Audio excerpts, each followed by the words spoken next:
বাংলায় ফের NRC notice. দিনহাটায় Uttam Kumar ব্রজবাসীর পর এবার ফালাকাটার অঞ্জলি শীলকে দেখুন। রাজবংশী ভাই উত্তম, এসো তো আমার কাছে। উত্তম এসো। থাকে কুচবিহারে 50 বছর ধরে, আসাম থেকে তাকে এনআরসির নোটিশ পাঠিয়েছে। বলুন একটা রাজবংশী ভাই কি অধিকার আছে বিজেপি গভর্নমেন্ট? জবাব দাও। মতুয়া ভাই বোনদের উপর অত্যাচার হচ্ছে, কি জবাব দেবে তার? কয়েকদিন আগে কোচবিহারের দিনহাটার বাসিন্দা উত্তম কুমার ব্রজবাসীকে এনআরসি নোটিশ ধরায় বিজেপি শাসিত অসম সরকার। এবার ফালাকাটার বাসিন্দা অঞ্জলি শীলের নামে এনআরসি নোটিশ। এর জেরে তৈরি হয়েছে আতঙ্ক। আলিপুরদুয়ারের একজনের কাছে, এও তপশিলি সম্ভবত, ফালাকাটা, কিন্তু চিঠিটা গেছে কুচবিহারে।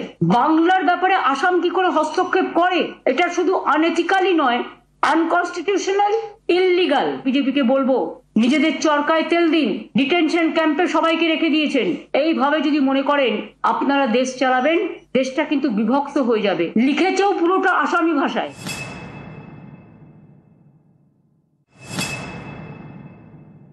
হ্যাঁ, আমরা আতঙ্কিত। ওইটাই আমাদের টেনশন এখন, যে জিনিসটা কি করে হইলো, কোথা থেকে হইলো, আমরা কিছুই বুঝতে পারতেছি না। অঞ্জলি শীল ফালাকাটার জটেশ্বরের বাসিন্দা। তার নামে অসম সরকারের এনআরসি নোটিশ পাঠিয়েছে। এই নোটিশে দাবি করা হয়েছে অঞ্জলি শীল অবৈধভাবে ভারতের অসমে প্রবেশ করেছেন 1971-এর 25শে মার্চের পর, অথবা 1966 সালের 1 জানুয়ারি থেকে 1971 সালের 24শে মার্চের মধ্যে। অঞ্জলি শীলকে ভারতের বৈধ নাগরিকত্বের প্রমাণ দিতে হবে। আমি কি বলবো? আমি বলবো আমি কিছুই জানি না, আমি তো দেখি নাই, আমি জানি না, আমার কাছে কোনো প্রমাণ বা ডকুমেন্টস কিছু আসে নাই। হ্যাঁ, আমরা আতঙ্কিত। ওইটাই আমাদের টেনশন এখন, যে জিনিসটা কি করে হইলো, কোথা থেকে হইলো, আমরা কিছুই বুঝতে পারতেছি না। অঞ্জলি শীলের দাবি, তার বাবার বাড়ি অসমে। প্রায় 40 বছর আগে অসমেই তার বিয়ে হয়। স্বামীও অসমেই থাকতেন। বিয়ের পর অসম থেকে আলিপুরদুয়ারের ফালাকাটায় চলে আসেন। আমরা এখানে আসছি 30-40 বছর তো প্রায় হয়েই গেল। আমার স্বামীর বাড়ি ছিল আসাম, ওখানে বিয়ে হয়েছে। ওখানে বিয়ে হওয়ার পরে এইখানেই কাজ করতো আগে।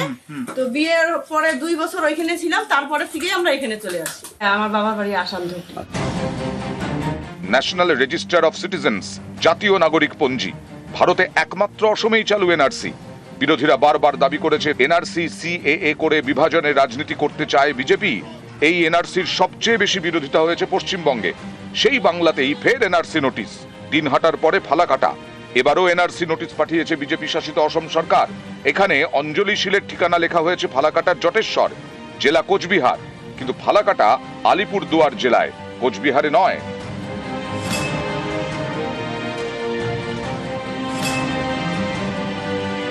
এই যে বিপদগুলো তৈরি হয়েছে, হরিয়ানায় আটক করে যাচ্ছে, অন্য রাজ্যে হ্যারাস করছে, দুম করে একেবারে 1 মাস অব্দি জেলে রেখে দেওয়ার ব্যবস্থা করছে। আমাদের রাজ্যের বাসিন্দাদের কোন সাহসে, কি করে, কোন অধিকারে এই ধরনের চিঠি পাঠাচ্ছে, নোটিশ পাঠাচ্ছে? এবং যারা আমাদের রাজ্যের দীর্ঘদিনের পুরনো বাসিন্দা, যাদের সমস্ত রকম তথ্য প্রমাণ নথি রয়েছে, মাননীয় মুখ্যমন্ত্রী তো বারবার এরই প্রতিবাদ করেছেন। কাকে পাঠানো হয়েছে, কেন পাঠানো হয়েছে, সেটা যুক্তিযুক্ত কিনা সেটা বলতে পারবো না। পরিযায়ী শ্রমিক, আপনারা জানেন যে লক্ষ লক্ষ মানুষ আজকে পরিযায়ী শ্রমিক হয়ে বেঙ্গল থেকে বাইরে চলে গেছে। তাদের কাছে আইডি কার্ড আছে, তাদের কাছে ডকুমেন্টস আছে। যাদেরকে ধরা হচ্ছে তারা বাংলাদেশি। সুতরাং সেখানে ওই কুচবিহারের মতো ঘটনায় 1-2টো কেস এরকম হতে পারে। কারণ এসআইআর হবে, 1 কোটির ওপর নাম কাটা যাবে আমাদের আন্দাজ। আমার বাংলার যে কোনো মানুষ হোক, যার কাছে ডকুমেন্ট আছে, সে হিন্দু হোক, মুসলমান হোক, খ্রিস্টান হোক, শিখ হোক, তারা ভোট দেবে।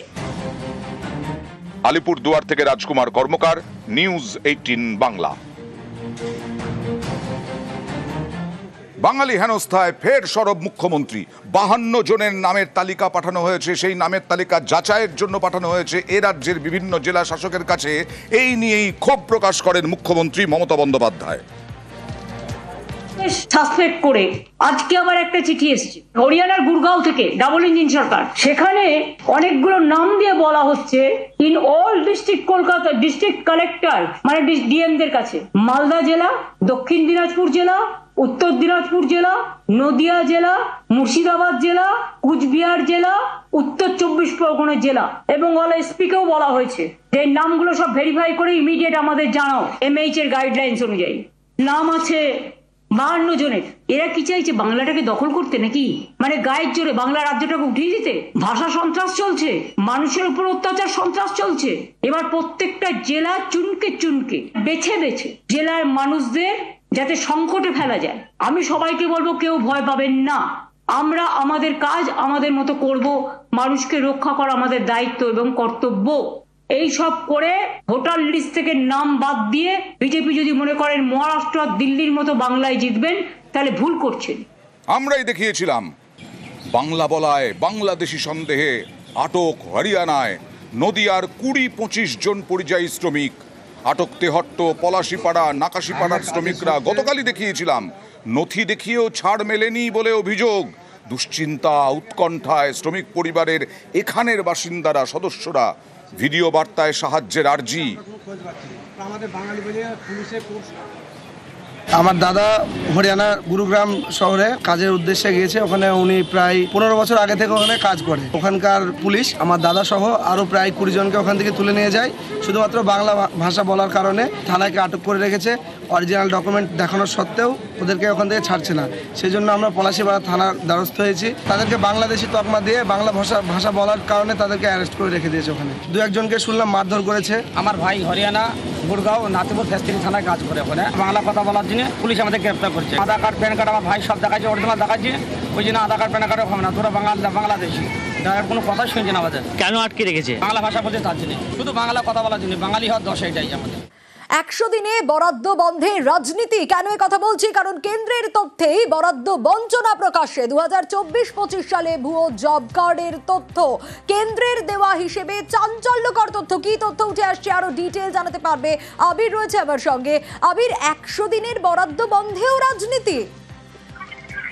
প্রথমত হচ্ছে যে যতবারই 100 দিনের কাজের টাকা কেন বন্ধ এই প্রশ্ন সংক্রান্ত আলোচনা হয়েছে, তখনই কেন্দ্রের তরফ থেকে বারবার বলা হয়েছে যে রাজ্যে এই কাজের ক্ষেত্রে দুর্নীতি হয়েছে এবং এই দুর্নীতির প্রসঙ্গ তুলে কেন্দ্রের তরফ থেকে বলা হয়েছে যে রাজ্যে প্রচুর পরিমাণে ভুয়ো জব কার্ড রয়েছে। একাধিকবার কেন্দ্রীয় প্রতিনিধি দলও এসছে এবং আদালত পর্যন্ত মামলা গড়ায়। এবং আজকে দেখতে পাওয়া গিয়েছে যে লিখিত জবাবে তৃণমূল কংগ্রেসের 3 সাংসদ মহুয়া মৈত্র, সাদ্দা আহমেদ এবং মালা রায়, তাদের যে লিখিত প্রশ্ন তার যে জবাবে কেন্দ্রের তরফ থেকে যে দুটি উত্তর দেওয়া হয়েছে তার দুটোই একেবারে পরস্পরের সঙ্গে সংযুক্ত।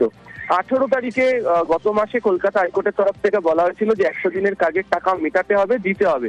তো যদিও এদিনকে প্রশ্নের যে লিখিত জবাব, সেখানে তারা বলছেন যে দপ্তর সেই কোর্টের অর্ডারের কপি এখনো পর্যন্ত খতিয়ে দেখছেন। কবে 100 দিনের কাজের টাকা, 100 দিনের কাজও শুরু করা হবে এবং প্রাপ্য টাকাও মিটিয়ে দেওয়া হবে, সে ব্যাপারে এখনো কোনো চূড়ান্ত সিদ্ধান্ত গ্রহণ করা হয়নি। অন্যদিকে তৃণমূল কংগ্রেস এটাকে হাতিয়ার করছে। তাদের বক্তব্য এটা কার্যত বঞ্চনার সামিল। তারা গত কয়েক বছর ধরে যে অভিযোগ করছিলেন, বারবার ধরে বঞ্চনার যে অভিযোগ করছিলেন, তাদের বক্তব্য যে কেন্দ্রের এই জবাবে সেটাই কার্যত স্পষ্ট হয়েছে। এবং কেন্দ্রের তরফ থেকে যে পরিসংখ্যান পাওয়া গিয়েছে ভুয়ো জব কার্ড সংক্রান্ত বিষয়, সেখানেও দেখতে পাওয়া যাচ্ছে বাংলায় মাত্র 2টি, বাকি রাজ্যগুলিতে, বিশেষত বিজেপি শাসিত রাজ্যগুলোতে প্রচুর রয়েছে। এক্ষেত্রে দাঁড়িয়েও রাজ্যের বক্তব্য যে তাদের রাজ্যকে বঞ্চনা করে আসলে সেই রাজ্যগুলিকে সুবিধা পাইয়ে দেওয়া হচ্ছে এবং এটার পিছনে গোটাটাই রাজনৈতিক চক্রান্ত রয়েছে বলে অভিযোগ তৃণমূল কংগ্রেসের। বলছেন যে 2024-25 আর্থিক বছরে পশ্চিমবঙ্গে মাত্র 2টি ভুয়ো জব কার্ড আইডেন্টিফাই হয়েছে এবং ডিলিট হয়েছে, যেখানে উত্তরপ্রদেশে 3421টা। বাংলাকে 100 দিনের টাকা বন্ধ করে রেখেছে। আর যাদের রাজ্যে ভুয়ো জব কার্ড বেশি আইডেন্টিফাই হচ্ছে তাদেরকে ঢালাও টাকা দিচ্ছে, কারণ তারা বিজেপির সরকার। হাইকোর্ট বলেছে বাংলাকে এই বকেয়া টাকাটা দিতে হবে, সেখানে বলছে আমরা বিবেচনা করে দেখছি। পক্ষপাত দুষ্ট দৃষ্টিভঙ্গির তীব্র নিন্দা করছি। আর এই 100 দিনের কাজে গড়িমসি কেন্দ্রের। হাইকোর্টের নির্দেশ তো রয়েছে, কিন্তু তারপরেও গড়িমসি। 1 আগস্ট থেকে 100 দিনের কাজ শুরুর নির্দেশ। 100 দিনের কাজ শুরুর নির্দেশ রয়েছে হাইকোর্টের। কাজ শুরু নিয়ে স্পষ্ট জবাব দিল না কেন্দ্র।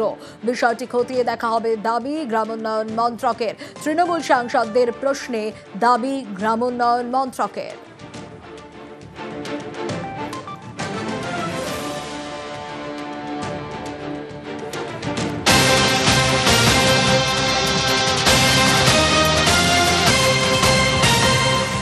আর শিক্ষা বরাদ্দে কেন্দ্রীয় বঞ্চনা, সর্বশিক্ষা মিশনে রাজ্যকে কত বরাদ্দ?